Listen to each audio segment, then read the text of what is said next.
Halo guys, assalamualaikum. Welcome back to my YouTube channel. Sekarang saya sedang berada di Monumen Pancasila Sakti, atau yang biasa dikenal dengan Lubang Buaya. Monumen ini menjadi saksi sejarah Indonesia loh. Yuk mari kita simak penjelasannya berikut ini. Tapi sebelum videonya jangan lupa like, comment, share, and subscribe ya. Terima kasih. Oke teman-teman, sekarang kita akan menuju ke lokasi pertama, yaitu rumah penyiksaan. Ruang penyiksaan terletak di sebelah sumur maut pada saat terjadinya pemberontakan. Serambi rumah ini konon digunakan oleh gerombolan G30 SPKI sebagai tempat menawan dan menyiksa para perwira TNI Angkatan Darat sebelum akhirnya dibunuh dan dimasukkan ke dalam sumur maut. Para pahlawan revolusi tersebut adalah Jenderal Ahmad Yani, Jenderal Siswandono, Jenderal Sutoyo Siswo Miharjo, Jenderal MT Haryono, Jenderal Donald Ifak Panjaitan, dan terakhir ada Kapten Pierre Tendean. Jenazah ketujuh korban ini sudah dipindahkan ke Taman Makam Pahlawan di Kalibata, Jakarta Selatan.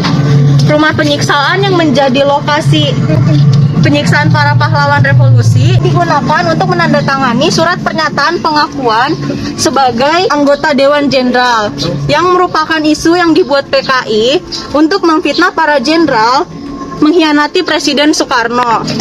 Di tempat ini juga terdapat diorama penyiksaan para korban. Kisah awal pemberontakan PKI ini, dulunya tempat ini adalah sebuah sekolah rakyat dan dialihfungsikan oleh PKI sebagai tempat penyiksaan.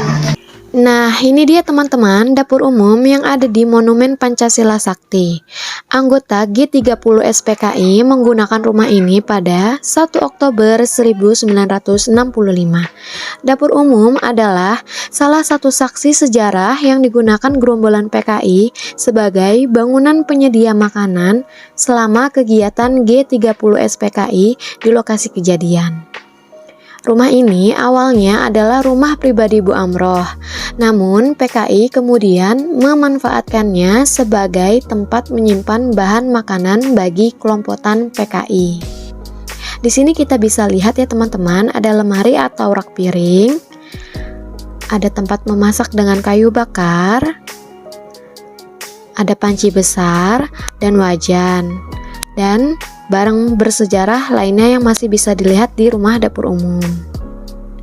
PKI menggunakan perintah untuk sementara mengevakuasi warga Lubang Buaya untuk menguasai rumah mereka, mengklaim bahwa kawasan itu akan digunakan untuk latihan perang. Karena dijanjikan keamanan rumah beserta isinya, warga terpaksa meninggalkan rumahnya tanpa menerima ganti rugi apapun. Namun, saat pemilik rumah kembali ke lokasi setelah peristiwa G30 SPKI, rumah beserta isinya sudah rusak dan berantakan. Jadi saat ini saya berada di bagian pos komando. Pos komando ini berdekatan dengan rumah penyiksaan yang ada di samping sana. Sebelum dijadikan pos, tempat tersebut adalah rumah milik warga yang di kawasan Lubang Buaya. Setelah diambil alih PKI, rumah itu menjadi rumah pos bagi level untuk mempersiapkan segala macam strategi penculikan para jenderal-jenderal. Pos komando ini juga merupakan tempat di mana anggota PKI melakukan berbagai kegiatan seperti rapat dan koordinasi. Rumah kecil yang dijadikan pos komando ini sebelumnya merupakan rumah penduduk lokal di RW 02 milik seorang penduduk bernama Haji Sueb.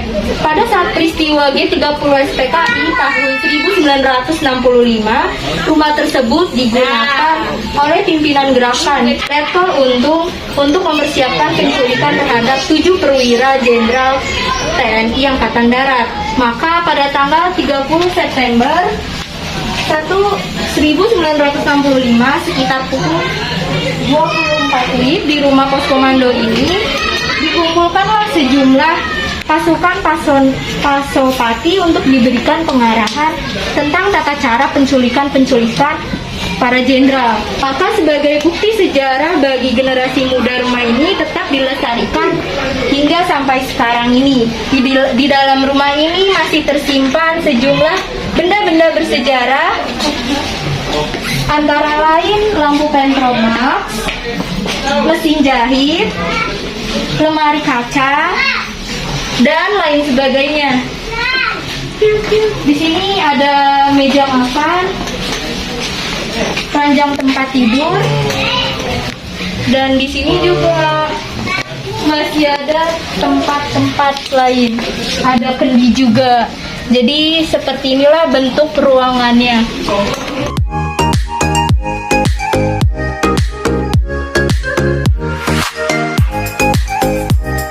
Sebelah perusahaan terdapat sumur maut.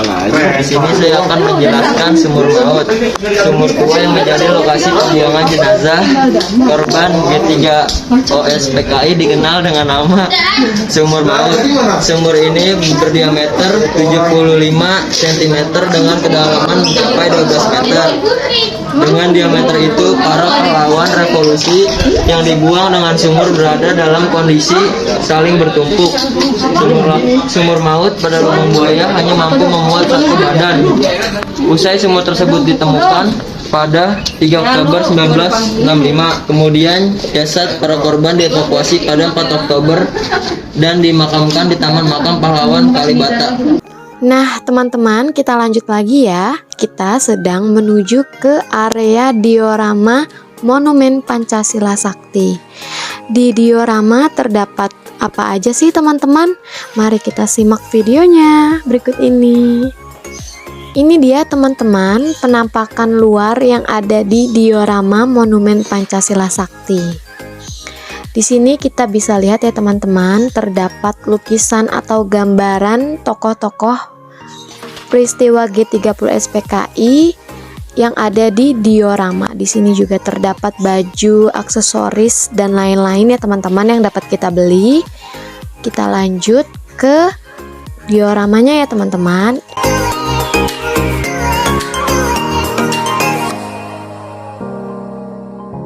Jadi saya ada di diorama 1, ada peristiwa 3 negara sesudah kemerdekaan Indonesia. Kelompok komunitas bahwa karena mereka masuk organisasi masa dan pemuda seperti ini. Dengan menggunakan organisasi masa pemuda itu harus melakukan pemerintah di 3 kemerdekaan Presiden Kawalan yang diikuti kabupaten. Pada tanggal 8 Oktober 1945, Amri Slawi di bawah Rasulan ketua komunitas yang mengalami jembatan Talang pada tanggal 4 November 1945. Pasukan Amri dan masa penyerangan. Sekarang saya ada di diorama 2 tentang aksi teror gelombang jemaat pada 9 Desember 1945. Tokoh komunikasi 1926 terpilih sebagai ketua Komite Nasional Indonesia atau disebut KNI. Pengikut antara lain dengan Golput melakukan sebagai teror, merampok harta, benda rakyat, menculik dan pembunuhan pejabat pemerintah. Bupati Lebak R. Hardi Winangun termasuk salah satu pemerintahan yang dibunuh oleh bupati ini terbuka ketika Presiden Soekarno dan Wakil Presiden Muhammad Hatta berkunjung ke daerah Banten.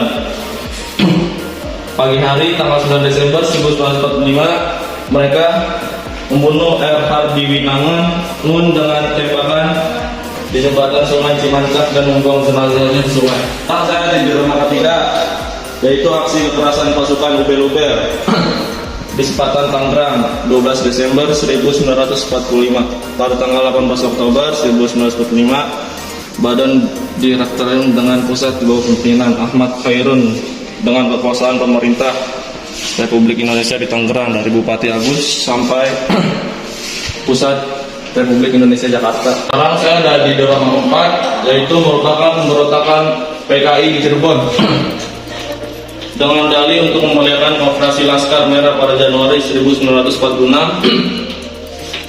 Pimpinan PKI MR Joseph dan Mr. Soprapto mendatangkan kesatuan Laskar Merah dari Jawa Timur ke Cirebon sebanyak 300 orang untuk mencegah pertumpahan darah. Sementara pimpinan divisi Gunung Jati mencoba menyelesaikan peristiwa ini secara diam-diam. Oke guys, itu dia sejarah singkat mengenai Monumen Pancasila Sakti ini. Semoga bermanfaat ya. Sampai ketemu lagi di video selanjutnya. Wassalamualaikum warahmatullahi wabarakatuh.